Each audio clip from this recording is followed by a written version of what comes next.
షేక్ హసీనా ఉరిశిక్ష వెనుక అసలు కారణమేంటి? ఇది ప్రతీకార చర్యనా? ఆమెను చంపాలనే టార్గెట్గా కుట్ర చేశారా? అసలేం జరిగింది? ఉరిశిక్ష వెనుక జరిగిన కుట్ర ఏంటి?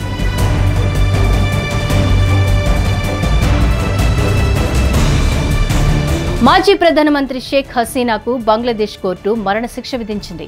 అక్కడ జరిగిన అల్లర్లకు హసీనా ప్రధాన కారణమని భావిస్తూ కోర్టు ఈ శిక్ష విధించింది. అంతేకాదు, భారతదేశంలో తలదాచుకున్న ఆమెను తమకు అప్పగించాలని బంగ్లాదేశ్ తాత్కాలిక ప్రభుత్వం కోరింది.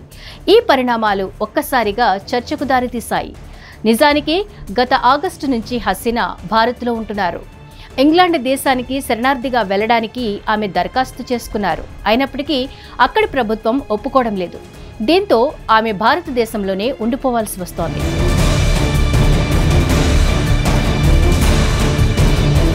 ప్రస్తుతం బంగ్లాదేశ్లో విపరీతంగా అల్లర్లు చోటు చేసుకుంటున్నాయి. తాత్కాలిక యూనస్ ప్రభుత్వం మీద అక్కడ ప్రజలలో నమ్మకం పోయింది. అక్కడి పోలీసులకు విస్తృతమైన అధికారాలు ఇవ్వడం ప్రజలకు నచ్చడం లేదు. దీనికి తోడు అవినీతి పెరిగిపోయింది. అంతర్జాతీయ నోబెల్ బహుమతి సాధించిన యూనస్ పరిపాలన విషయంలో ఆ స్థాయిలో పట్టు సాధించలేకపోతున్నారు. దీంతో ప్రజలకు ఉన్న ఆశలు అడియాసలవుతున్నాయి. అక్కడ ప్రజలు వీధుల్లోకి వచ్చి ఆందోళనలు చేస్తున్నారు. ప్రభుత్వానికి వ్యతిరేకంగా హింసాత్మక ఘటనలకు పాల్పడుతున్నారు. పాలనలో వైఫల్యాన్ని కప్పిపుచ్చుకోవడానికి యూనస్ ప్రభుత్వం చెయ్యని పనంటూ లేదు. అమెరికా చేతిలో కీలుబొమ్మగా మారిపోయిన బంగ్లాదేశ్ పెట్టుబడిదారులకు అనుకూలంగా వ్యవహరిస్తోంది. ముఖ్యంగా అమెరికాకు అనుకూలంగా నిర్ణయాలు తీసుకుంటోంది. అయితే ఇది అక్కడి ప్రజలకు ఏమాత్రం నచ్చడం లేదు. దీంతో హసీనా ప్రస్తావన మళ్లీ అక్కడ వస్తోంది. ఆమె ఎక్కడ జనాల్లో సానుభూతి పెంచుకుంటారేమోనని, ప్రజలకు ఆమె వైపు దృష్టి మరలుతుందోమోనని భావించి యూనస్ ప్రభుత్వం హసీనాకు వ్యతిరేకంగా అభియోగాలను మోపిందని, కోర్టులో ప్రభుత్వం తరపున బలంగా వాదించిందని, దీంతో కోర్టు కూడా ఆమెకు మరణశిక్ష విధించిందని అంటున్నారు.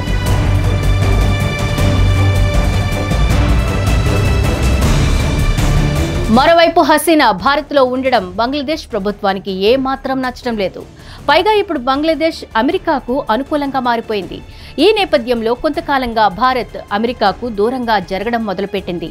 ఈ పరిణామాలను దృష్టిలో పెట్టుకున్న అక్కడి తాత్కాలిక ప్రభుత్వం అమెరికా మెప్పును మరింత పొందడానికి రకరకాలుగా ప్రయత్నాలు చేస్తోంది.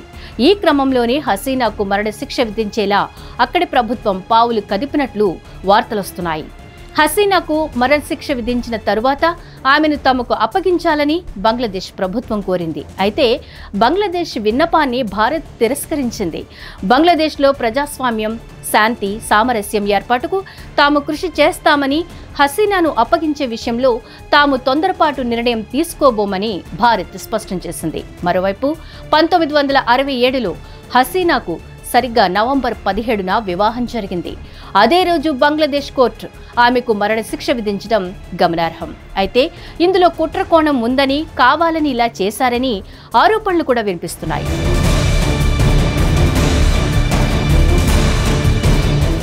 హిట్ టీవీ యాప్, ఇందులో short news, live news, entertainment shows, movies, digital magazines తో పాటు మీ జిల్లా వార్తలను కూడా ఫ్రీగా చూడొచ్చు. ఇంకెందుకు ఆలస్యం, వెంటనే హిట్ టీవీ యాప్ ని డౌన్లోడ్ చేసుకుని ఫ్రీగా ఎంటర్టైన్మెంట్ పొందండి. Hit TV app. Hit TV app. Please download hit TV app. Hit TV app ని ఫ్రీగా డౌన్లోడ్ చేసుకుని ఎంజాయ్ చేయండి. మీకు నచ్చిన ఎంటర్టైన్మెంట్ కోసం హిట్ టీవీ యాప్ ని ఫ్రీగా డౌన్లోడ్ చేసుకుని ఎంజాయ్ చేయండి. హిట్ టీవీ యాప్ ని డౌన్లోడ్ చేసుకుని ఆస్వాదించండి, ఆశీర్వదించండి. ఇంతమంది సెలబ్రిటీలు హిట్ టీవీ యాప్ ని డౌన్లోడ్ చేసుకోండి అని చెప్తున్నారంటే ఎంత మంచి యాప్ ఆలోచించండి. అమెరికా అమెరికా అమెరికా అమెరికాలో చదవాలనుకునే వాళ్ళకి విశ్వసనీయమైన పేరు మన శౌర్య కన్సల్టెన్సీ. UK లో 1 year masters, UK లో 1 year masters, 2 years work permit up to 5 years visa. Contact Saurya Consultancy. Contact 89851 89851.